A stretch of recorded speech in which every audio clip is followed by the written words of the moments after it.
जय Hind. Bihar board 10th class Hindi का किताब जो है, किताब का नाम है गोधोली भाग 2 और इसमें का काव्य खंड का दूसरा चैप्टर जो है रसखान के पद, नाम है प्रेम अयनी श्री राधिका। आज हम लोग इस चैप्टर का पूरा इनका कवि परिचय यानी कि रसखान का कवि परिचय और प्रेम अयनी श्री राधिका ये पद का पूरा जो है भावार्थ को समझेंगे। अगर आप लोग नए हैं चैनल पे तो चैनल को सब्सक्राइब कर दीजिए, लाइक कर दीजिए। चलिए शुरू करते हैं।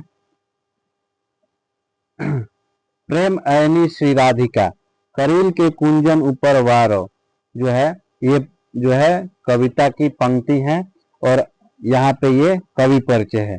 तो कवि परिचय में देखते हैं तो कवि का नाम जो है रसखान है और रसखान के जीवन के संबंधित में कहीं भी सही सूचना प्राप्त नहीं होती है, लेकिन इनका ही एक रचना है प्रेम वाटिका जो कि 1610 ईस्वी में लिखा गया था। तो इसमें संकेत मिलता है कि दिल्ली के पठान राजवंश में जन्म लिए थे।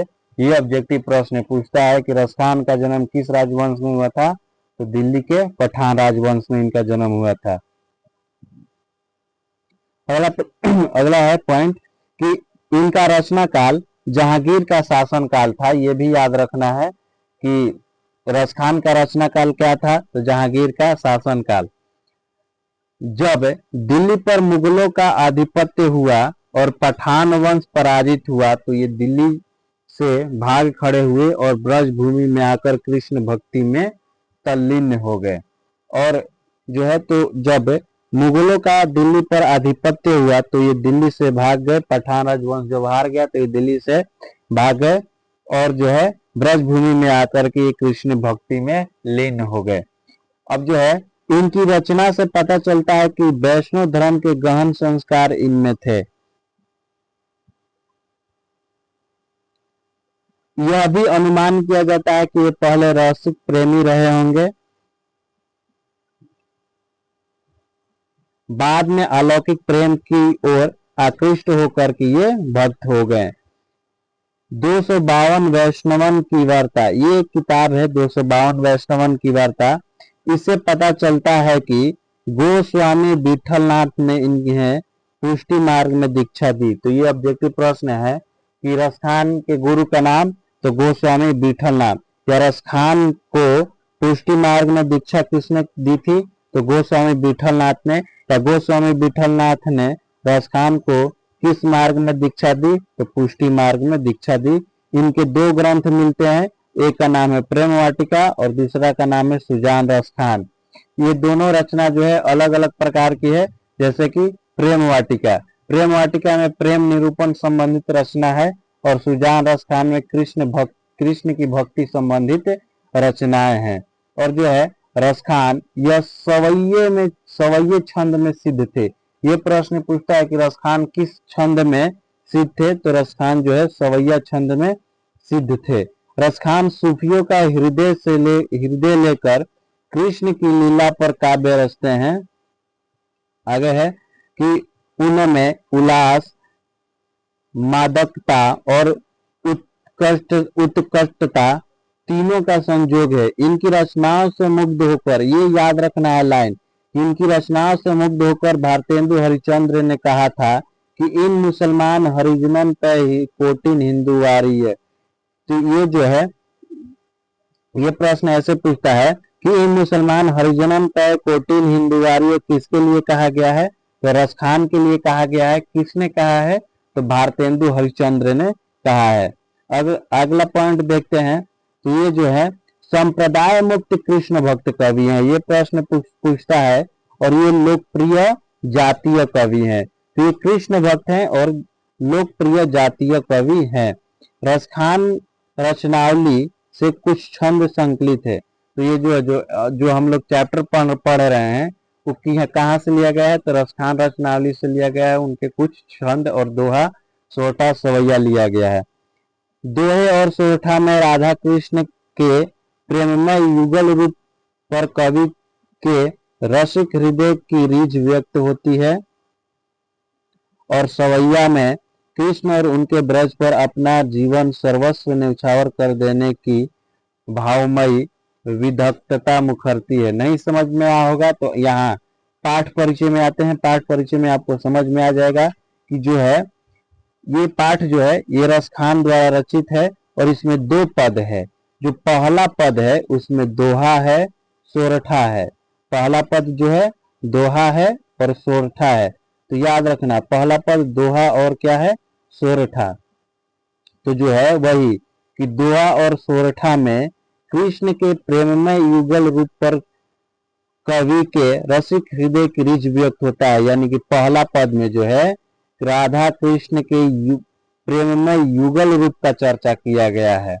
और आगे इसमें देखते हैं तो आगे है कि द्वितीय पद जो है छंद, द्वितीय पद जो है सवैया छंद में है, सवैये छंद में है। तो इसमें है कि सवैये छंद में जो है कृष्ण और ब्रज पर अपना सर्वस्व न्यौछावर कर देने की भावमयी विधक्ता मुखरती है। आगे है तो आगे है कि इसको और भी विस्तार रूप से यहाँ पे लिखा गया है कि प्रथम पद में कवि राधा कृष्ण के प्रेममय जोड़ी का, जोड़ी मानी युगल, प्रश्न ऐसे पूछता है कि कौन से कवि ने राधा कृष्ण की युगल रूप की चर्चा की है, तो रसखान। तो रसखान जो है प्रेममय जोड़ी यानी कि युगल रूप को बखान किया है। तथा द्वितीय पद में सवैया, द्वितीय पद जो है सवैया है, इसमें कृष्ण और अपने ब्रज पर अपना सब कुछ न्यौछावर करने की बात करते हैं। कवि ब्रज में जीना चाहता है, इसमें कवि ब्रज के प्रति अपना समस्त समर्पित करने की बात करता है। अब जो है यहाँ से प्रेम अयनी श्री राधिका, ये जो है पद है, प्रथम पद है और प्रथम पद जो है दोहा है और सोरठा है। तो आगे है, आगे देखते हैं। ये जो है पद है कि प्रेम अयनी श्री राधिका, इसमें से प्रश्न पूछता है, एक मिनट,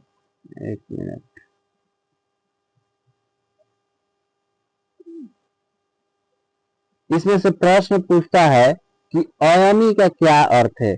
तो अयनी का अर्थ है खजाना, अयनी का अर्थ है खजाना। ठीक है, तो याद रखना है। तो प्रेम अयनी श्री राधिका यानी कि प्रेम की खजाना जो है, प्रेम रूप प्रेम की खजाना वो श्री राधा रानी है। प्रेम वरण नंदनन, मतलब प्रेम का वरण, वरण माने वर्ण, वर्ण माने रंग, तो नंद नंद है यानी कि नंद के नंद। तो ये जो नंद है ये कृष्ण के पिता का नाम है। नंद माने पुत्र यानी कि नंद के पुत्र यानी कि श्री कृष्ण। तो प्रेम रूप प्रेम की खजाना जो है वो राधा है और प्रेम के वरण जो है वो श्री कृष्ण है। प्रेम वाटिका के दो माली मालिन द्वंद्व, ये कह रहे हैं कि प्रेम रूपी जो वाटिका है ये दोनों माली मालिन है।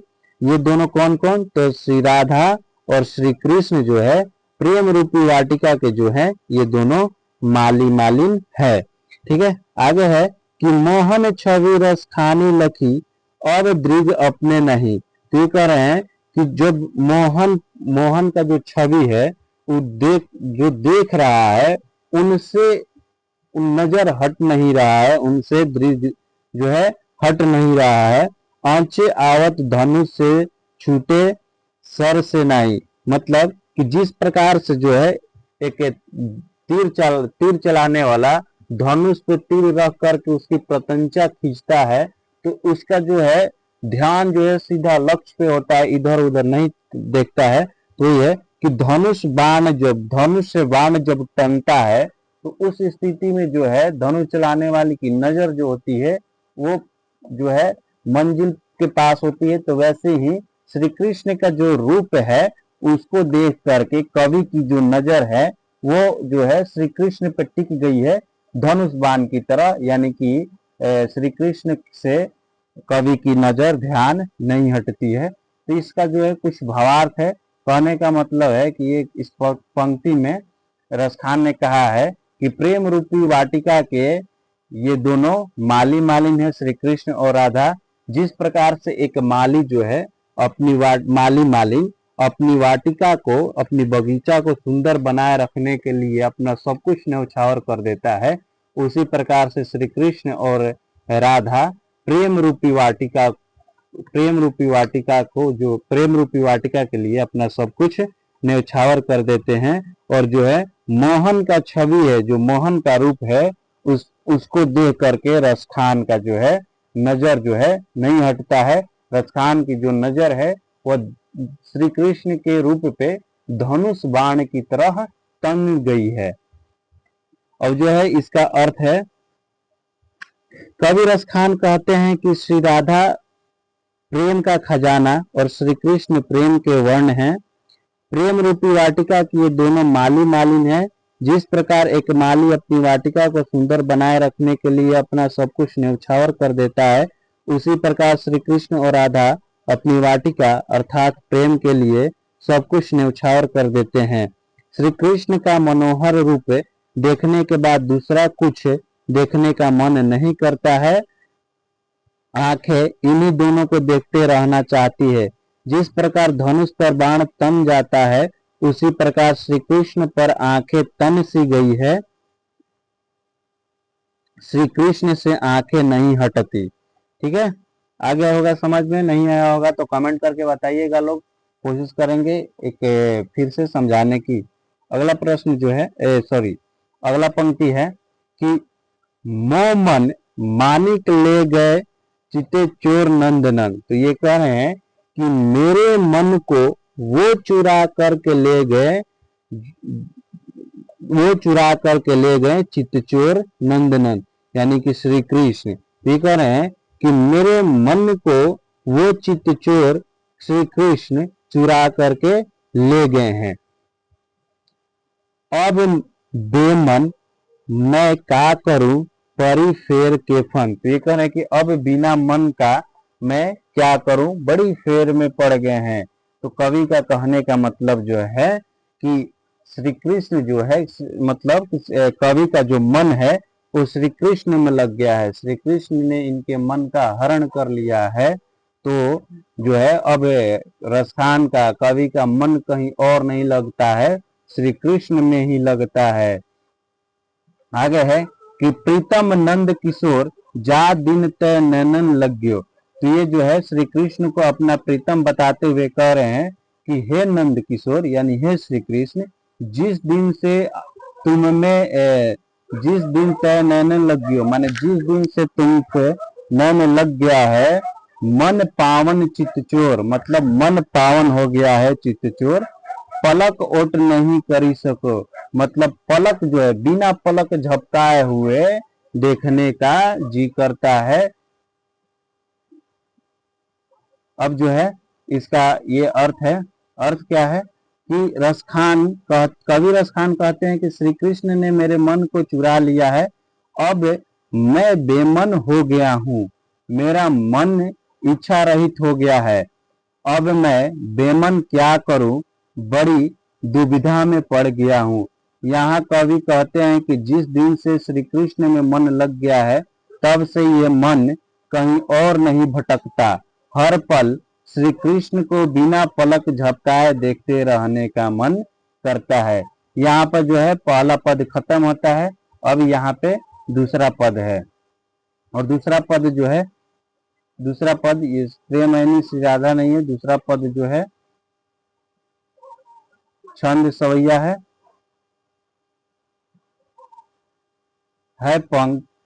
एक मिनट, पंक्ति है, या लकोटी और कमरिया पर राज तीहूपुर की ताजी डोरो।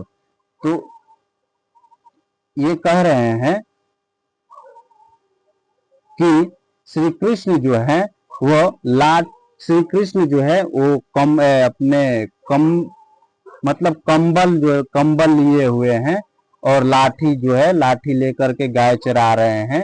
तो ये कह रहे हैं कि अगर मुझे श्री कृष्ण की कंबल और लाठी, लकुटी माने लाठी, कमरिया मतलब कंबल, तो अगर श्री कृष्ण की लाठी और कंबल मिल जाए तो उस पे मैं तीहूपुर ताजी दो, मतलब मैं तीनों लोग को निछावर कर दूंगा, मैं तीनों लोग को निछावर कर दूंगा। तो कवि का कहने का मतलब है कि श्री कृष्ण जो है वो जो है लाठी और कंबल लेके गाय चराते थे, तो तो उसी बात के लिए जिज्ञासा प्रकट होते हुए कह रहे हैं कि यदि मुझे श्री कृष्ण की लाठी और कंबल मिल जाए तो मैं तीनों लोग को न्यौछावर कर दूंगा, तीनों लोक का त्याग कर दूंगा। आठवों सीधी नवों निधि को सुख, नंद की गाय चराई विसारो। तो कह रहे हैं कि आठों सिद्धि नवनिधि का सुख जो है वह कुछ भी नहीं है। अगर मुझे नंद की गाय चराने को मिल जाए तो आठों सिद्धि नवनिधि के सुख को भी मैं छोड़ दूंगा, मैं त्याग दूंगा। जो श्री कृष्ण की गाय चराने में जो आनंद है वो आठों सिद्धि नवनिधि में नहीं है। अब जो है ये इसका जो है भाव ये अर्थ है कि कवि रस खान अपने मन की जिज्ञासा को प्रकट करते हुए कहते हैं कि अगर श्री कृष्ण की लाठी और कंबल मिल जाए तो मैं तीनों लोक के राज्य का त्याग कर दूंगा, और अगर केवल नंद बाबा की गाय चराने को मिल जाए जिसे श्री कृष्ण चराते थे तो मैं अष्ट सिद्धियों नौ निधियों के सुख को भी भुला दूंगा। ठीक है। अब अगला जो है पद ये है कि रसखानी कबे इन आखिन सो ब्रज के बनबाग तडार नियारो। तो ये कह रहे हैं कि रसखान के जो वन है, रसखान कह रहे हैं कि जो ब्रज के वन है, तालाब है, तो इनको जो देखने का सुख है, जो इनको निहारने का सुख है, जंगल कुंजन जो है इनको देखने का जो सुख है, कौटिक रौ कल धौत के धाम करील के कुंजन ऊपर वारो। कोटिक रौ कल धौत के धाम करील के कुंजन ऊपर वारो। तो ये कह रहे हैं कि इस कुंजन के ऊपर जो है, इस कुंजन के ऊपर जो है देवराज इंद्र के जो स्वर्ग है उसको भी न्यौछावर कर दूं। ठीक है। तो ये कह रहे हैं कि रसखान कह रहे हैं कि ब्रज के जो वन है, बगीचा है, तालाब है, इनको जो देखने का आनंद है, जो है इनको देखने का आनंद है, इसके ऊपर इसके ऊपर जो है इंद्र के स्वर्ग को भी न्यौछावर कर देने की बात कवि ने कहा है। ठीक है। अगला इसका जो है भावार्थ देखते हैं कि भावार्थ है कि यहाँ कवि रसखान कहते हैं कि जब से मेरी आंखों ने ब्रज के जंगलों निकुंजों यानी कि वन वाटिका या फुलवारी या छोटा वन उपवन को ही, तो तालाबों तथा करील यानी कि एक प्रकार की कांटेदार झाड़ी होती है, कि सघन कुंजों यानी कि झाड़ियों वाली लता से घिरा वह स्थान, वह जगह जहां लताएं हो को देखा है, तब से मेरा मन इस मनोहर उपवनों को सुंदरता को देखते रहने करता है।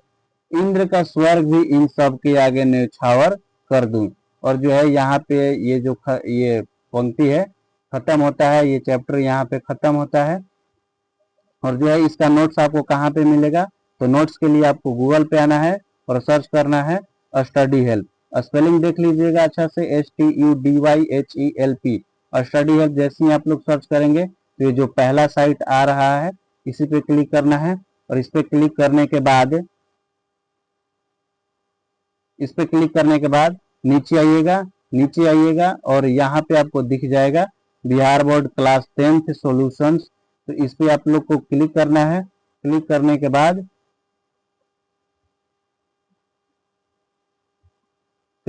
बाद नीचे आना है।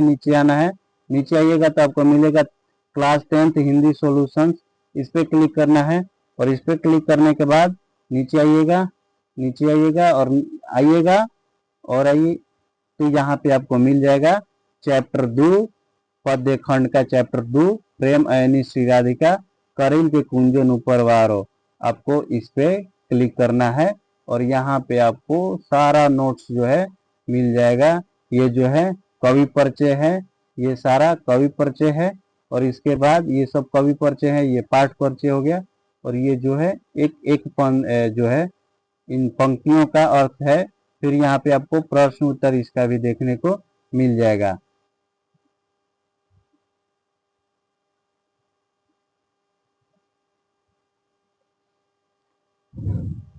तो ये क्लास ही हमारा यहाँ पे समाप्त होता है। मिलते हैं अगले क्लास में, तब तक के लिए जय हिंद।